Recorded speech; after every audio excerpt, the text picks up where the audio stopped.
और ज्यादा जानकारी के लिए हमारे सहयोगी नीरज हमारे साथ फोन लाइन पर जुड़ चुके हैं। नीरज जी, बहुत बड़ी उपलब्धि है, ऋषि सुनक ब्रिटेन के अगले प्रधानमंत्री होंगे।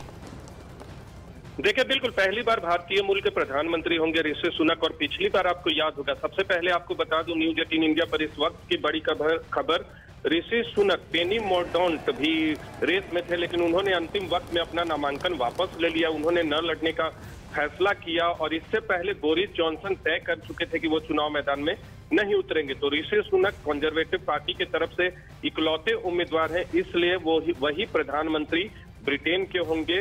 ऋषि सुनक पिछली बार आपको याद होगा, जब लीज ट्रस के साथ, जिन्होंने 45 दिनों के अंदर अपना इस्तीफा दे दिया प्रधानमंत्री के पद से, पिछली बार भी सांसदों की पहली पसंद थे, लेकिन कंजर्वेटिव पार्टी के सदस्यों के बीच जब चुनाव हुआ तो लीज ट्रस जीती। और इस बार सांसदों की भी पहली पसंद थे और वहां तक नौबत नहीं गई जहां कंजर्वेटिव पार्टी के सदस्यों के बीच में जाकर चुनाव हो, मतदान हो। इसलिए ऋषि सुनक इकलौते उम्मीदवार बच गए और तमाम सांसदों का समर्थन था। और बोरिस जॉनसन, जो कि पूर्व प्रधानमंत्री और जिनके इस्तीफे के बाद ही लीज ट्रस प्रधानमंत्री बनी थी, उन्होंने भी ये तय किया कि वो चुनाव मैदान में नहीं उतरेंगे, क्योंकि आर्थिक व्यवस्था ब्रिटेन की मौजूदा में है जो उससे निकालना। बिल्कुल नीरज, और शायद यही वजह, जिस तरीके से उन्होंने ये वादा किया था कि वो अर्थव्यवस्था को ठीक करेंगे, अपनी पार्टी को एकजुट करेंगे और देश के लिए काम करेंगे, इसीलिए शायद कई बड़े मंत्री, चाहे प्रीति पटेल की बात करें, जेम्स क्लेवेली की बात करें, उन्होंने अपना समर्थन ऋषि सुनक के लिए दिया था। और यही वजह है कि देखिए, अब ये क्योंकि समर्थन पूरी तरीके से है और अब वो ब्रिटेन के अगले प्रधानमंत्री होंगे।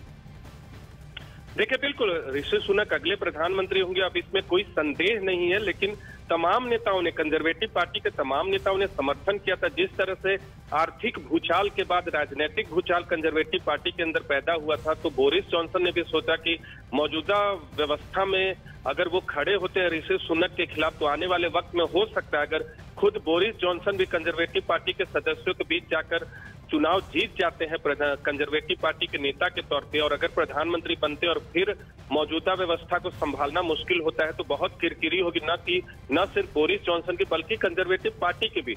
ऋषि सुनक बार बार ये दोहरा चुके थे कि चाहे लीज ट्रस की आर्थिक नीतियां थी, जो उन्होंने मिनी बजट उनकी सरकार की तरफ से पेश किया गया था, उसकी आलोचना की थी ऋषि सुनक ने। और ऋषि सुनक ने आशंका भी जताई थी कि ब्रिटेन की अर्थव्यवस्था के लिए मिनी बजट ठीक नहीं है। और उससे पहले आपको याद होगा, बोरिस जॉनसन की भी नीतियों की आलोचना ऋषि सुनक की तरफ से की गई थी। तो तमाम कंजर्वेटिव पार्टी के नेताओं को ये लगता था। लेकिन एक और बात यहाँ पर जो महत्वपूर्ण हो जाती है, पिछले महीने जब पार्टी नेतृत्व को लेकर चुनाव हुए थे, उसमें वो लिज ट्रस से हार गए थे, लेकिन वो एक पहली हार जो उनकी थी, वो कहीं ना कहीं आगे उनके लिए एक बहुत बड़ा और सुनहरा भविष्य लेकर आ रही थी। और यही वजह है कि अब वो ब्रिटेन के प्रधानमंत्री होने जा रहे हैं।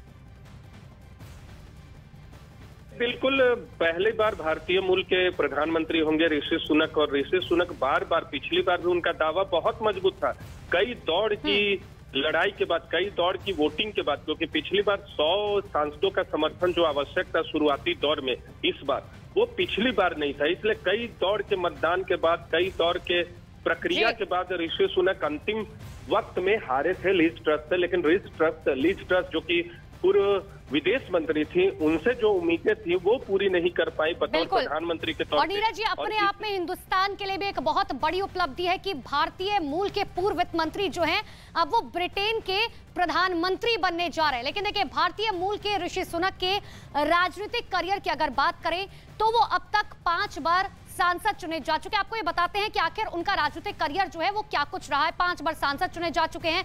ऋषि सुनक पहली बार साल 2015 में सांसद बने थे, इसके बाद साल 2017 में वो दूसरी बार सांसद बने। ऋषि सुनक को साल 2018 में थेरेसा सरकार में मंत्री बनाया गया और ठीक इसके बाद साल 2019 में वो एक बार फिर से सांसद बने। ऋषि सुनक की अर्थव्यवस्था पर बहुत अच्छी पकड़ की वजह से ही साल 2019 में उन्हें वित्त मंत्री बनाया गया था।